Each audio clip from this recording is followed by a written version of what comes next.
Hello, ladies and gentlemen. Welcome to my first ever Halloween special. Since it's Halloween, I think it's appropriate to do a countdown on my favorite horror franchise of all time, Five Nights at Freddy's. One of the many things that makes the Five Nights at Freddy's games the terrifying masterpieces that they are the animatronics. I think these things are some of the most interesting, creative, and scary antagonists in the horror franchise, and it's time I finally talk about them. And after that last Five Nights at Freddy's video of mine that I was so ashamed of, I actually took down, I think it's time I try to redeem myself. I feel I should mention that this list has a very broad definition of animatronics. So basically all of the things that try to hurt or mess with you will be considered for this list.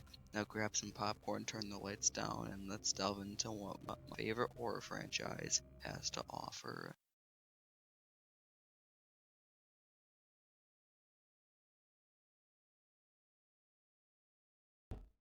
I'm going to count the withered animatronics as their own animatronics, even though you may be going against the repaired versions in FNAF 1. I'll be honest, I have mixed feelings regarding the withered animatronics. On the one hand, with the expression of withered Freddy, they all look intimidating with their machine parts showing, but on the other hand, they do look kind of silly at the same time. But there is one withered animatronic that goes on this list, and that honor goes to withered Foxy. Foxy is no doubt a fan favorite, and here he is on my list at number 10. And this is the only Foxy on this list. Yeah, jeez, I can feel you guys hating me right now. The main reason Withered Foxy's on this list is because of how big of a threat he is. Other than the puppet, Foxy's the only animatronic in FNAF 2 that can see through the Freddy head trick. The only way you can stop him is by holding him in place with your flashlight until he leaves, which happens randomly, might I add. So if he is comfortable and doesn't want to leave, that can drain a surprising amount of your battery. But that's not the only thing that makes him a dangerous. You see, unlike pretty much all other animatronics in the game, Foxy can spawn anywhere on the map in the beginning of the night. And unless he's in the back room, you can't find him on any of your cameras. Also, he is crazy fast, so he can sneak up on you at a moment's notice. If you're not watching that center hall, Foxy will most certainly kill you. And that's the interesting thing about Withered Foxy. He'll be intimidating because he is in the back of your mind, and no matter what, he will always be intimidating. If he's in the hallway, he is scary because he's just at the end of the hallway and frighteningly close to killing you. If he isn't, then you don't know where he is, and the fact that he could be anywhere in this restaurant coupled with his insane speed gives you a feeling of paranoia. Have you ever been doing well, but then shine your light to the end of the hall to see him standing there and suddenly be paralyzed with terror? Yeah, all of us who have played Five Nights at Freddy's 2 have, and it's scary knowing what he can do. Withered Fozzie is basically everything that makes this franchise scary rolled into one animatronic. Paranoia, unpredictability, anticipation, and jump scares. And that's what makes Withered Foxy so scary. And do I even need to bring up his partner Balloon Boy? Geez, talk about teamwork.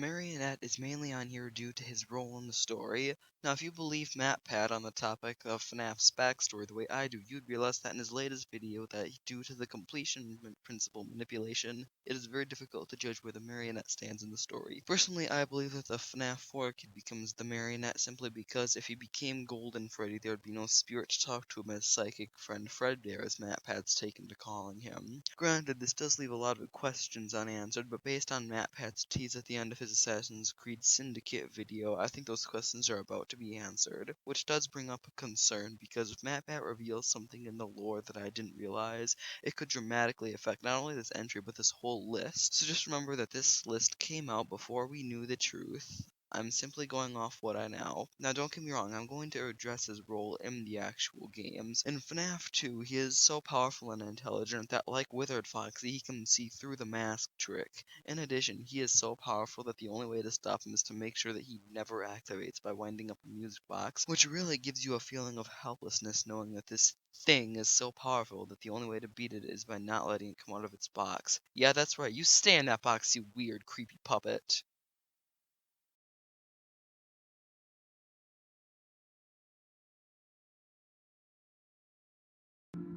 Again, just like the marionette, he is mainly here because of his role in the story, and I'm going on what I know. Acting as your guide in Five Nights at Freddy's 4, he tries to save the child you play as through his through. Due to his douchebag brother, he fails, and the child becomes the marionette. Being the purple guy's first victim, he knows the dangers of the restaurants, and as such is one of the only characters in this franchise whose motivation is clear. Like many characters in this franchise, he's a protagonist in some games and an antagonist in others. Armed with ghostly supernatural abilities, Golden Freddy was terrifying in the first game, being as he was the only animatronic with the ability to actually go through the doors, which makes me wonder why you beat him by just raising the monitor.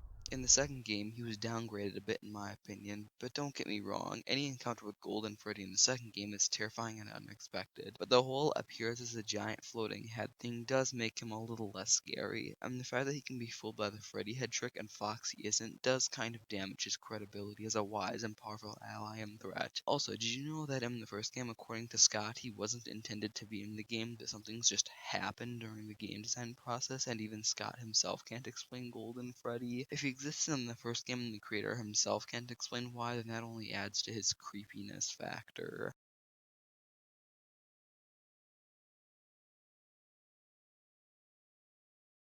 There are so many Bonnies in Five Nights at Freddy's nowadays that it's hard to keep track of them all. There's Shadow Bonnie, Nightmare Bonnie, Toy Bonnie, Plush Trap, Spring Trap, Withered Bonnie, and Classic Bonnie.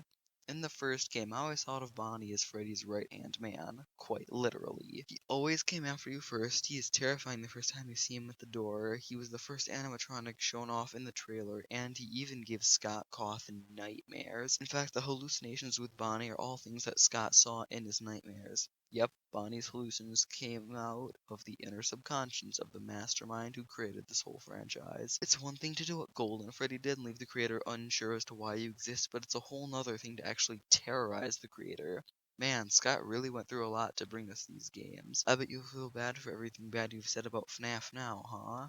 No? Then you really have no soul. Bonnie is aggressive, creepy, he's tall, and he plays the guitar. You know what they say, you can't beat the classics. Well, let's just say that's not always the case.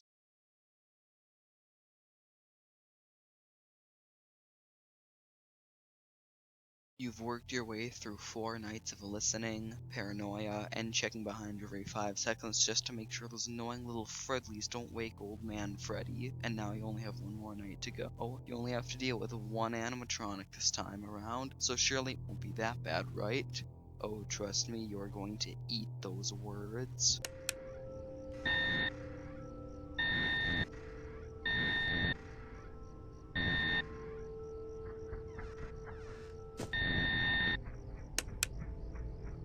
Meet Nightmare Fredbear, aka Super Saiyan Freddy, an equivalent of Golden Freddy's father, and since the apple doesn't fall far from the tree, you know you're in for one heck of a ride. Just like his own, Nightmare Fredbear has the ability to teleport, so don't think you can just ignore the closet and the bed just because you don't have to deal with Nightmare Foxy and Nightmare Freddy. Probably the hardest animatronic to defeat in the whole franchise, yes, even harder than Withered Foxy.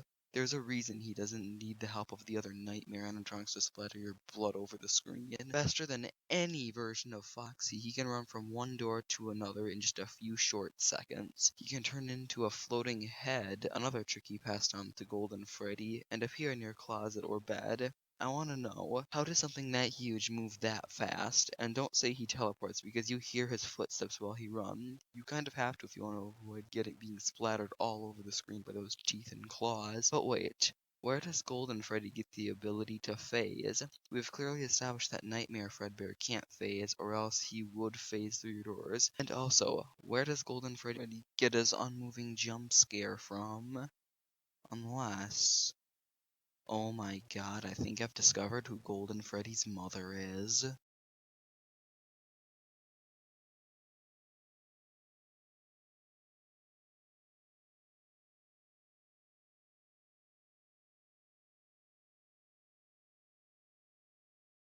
I feel like I should mention that I really like the animatronics Nightmare makeovers, as I've taken to calling them, so there will be a few more Nightmare animatronic entries on this list. And sweet, sassy Molassy Bonnie's Nightmare makeover is really something else. To be honest, the main reason why I like Nightmare Bonnie so much is the reason why I like the other Nightmare animatronic so much. In a nutshell, he looks really cool. His behavior is similar to Nightmare Chica's. I don't really have anything else to say other than I think it's cool how Scott Cawthon found a way for these pimped out animatronics to actually be pimped out that makes sense.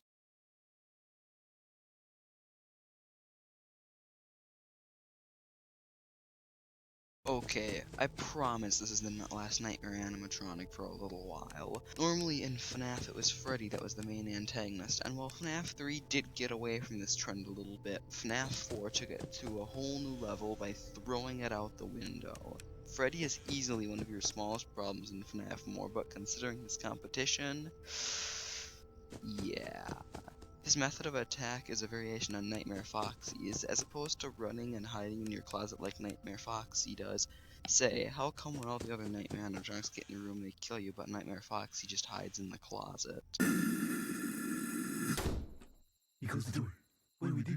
You don't know how to work a doorknob? My hands are rusted open, man. Well, I can try to, but from... Oh, Jesus! What the hell was that? Did he just take my picture? I'll try the door again tomorrow. This is a nice closet. Well, basically, he decides to revert to his plushie form and take a nap on your bed.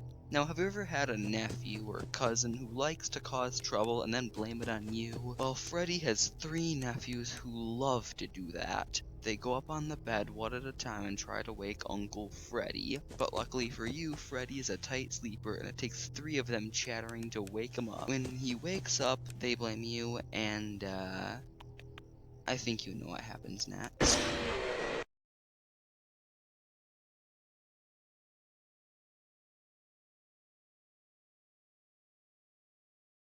Child killers, arguably one of the sickest types of people, going after young humans that are naive and can't fight back. It's disgusting. Some people would say that no punishment is too harsh for child killers, but in Five Nights at Freddy's, I think the Purple Man got exactly what he deserves.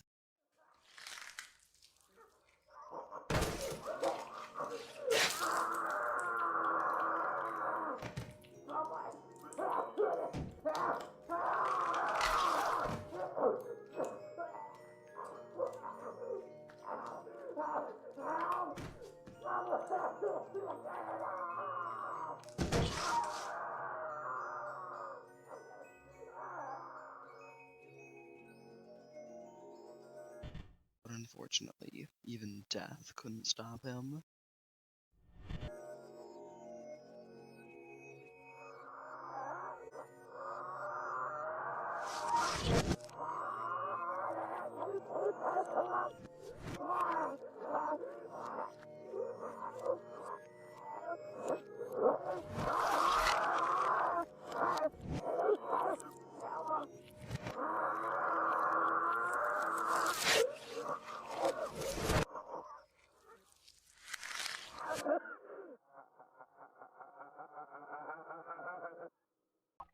Now he lives on as Springtrap.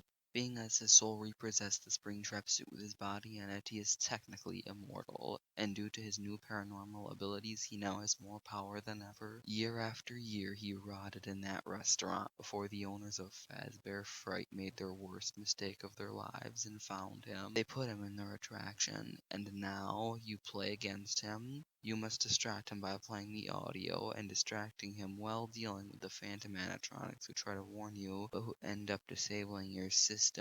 In Five Nights at Freddy's 3, Springtrap is the only one who can kill you, and while nowhere near as dangerous as Nightmare Fredbear, he is still a challenge. Able to go through the vents or the hallways, you must work your way around crappy equipment and fight back by keeping him away from you. After you survive all 5 nights, Fazbear's Fright is burned to the ground, but Springtrap got out, and with the attraction no longer holding him back, who knows his next move.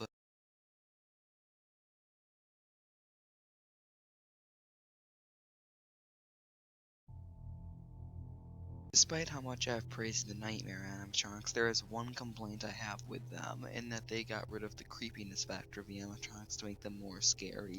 Yes, there is a difference. If something is scary, it is scary because it causes fear through fright. If something is creepy, it causes fear through unease, and the Five Nights at Freddy's games are all about creepiness. Also, since I think their Nightmare redesigns are cool, I think it makes them less scary. But since the mechanics are so creepy, they earned a spot on this list. But ask yourself, if this? What if there was a nightmare animatronic that fully utilized the mechanics and was both creepy and scary? Well, that's exactly what we have here, and he simply goes by one word: Nightmare. He has teeth and claws and is still a little pimped out, but his dark translucent figure and his barely visible endoskeleton make him creepy. He is probably the most difficult animatronic in the Five Nights at Freddy's. Harder than Withered Foxy, harder than Springtrap, harder than Nightmare Fredbear. I am dead serious. He's faster than Nightmare Fredbear, and we have already established that Nightmare Fredbear is faster than any version of Foxy. I think this is the equivalent of the mother to Golden Freddy, and that Nightmare Fredbear is the equivalent of a father. Why? Because he has some of their abilities, like being able to turn into a head and teleport. Also, Golden Freddy and Nightmare both have a still image jump scare and crash your game. However, when Nightmare does it, the game automatically reboots, which is probably because in the first game, Golden Freddy was a hyped up glitch, so when he jump scared, he crashed the game, and it not restarting made sense. However, the thing about Nightmare that makes him creepy is how mysterious he is. It makes sense that this kid would see all of the other Nightmare animatronics in his coma, but there is no rhyme or reason as to why Nightmare is here. After the first game was released, after the amount of time had gone by that when the fourth game was released, people at least had theories as to who Golden Freddy was, but to this day, no one has even the slightest clue to who Nightmare was. Does he have any relation to the Shadow animatronics? Why are he and Golden Freddy the only ones to have still image jump scares? Why does he look like Nightmare Fredbear? How does he fit into the story? How does he relate to the kid we are playing as? No one has even the slightest of clues, and that what makes him so creepy. No one knows anything about Nightmare. Who he is, what caused him to exist, why there is a human brain in his endoskeleton where his head should be. There's just answered questions.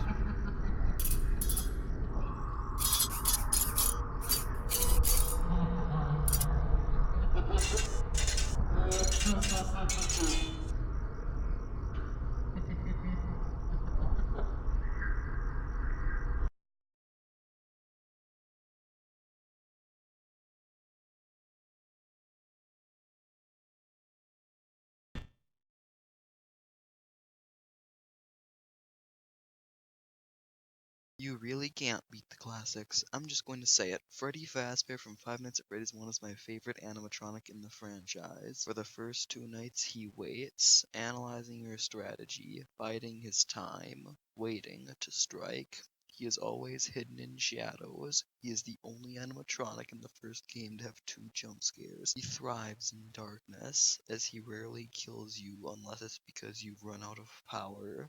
He's the boss for a reason. It's because he's a genius. He is a patient mastermind. When you make the mistake of running out of power, not only does he kill you, but he drags it out and makes you anticipate it for as long as he can. He stalks you through the cameras, from the shadows, and his laugh can be heard echoing down the halls.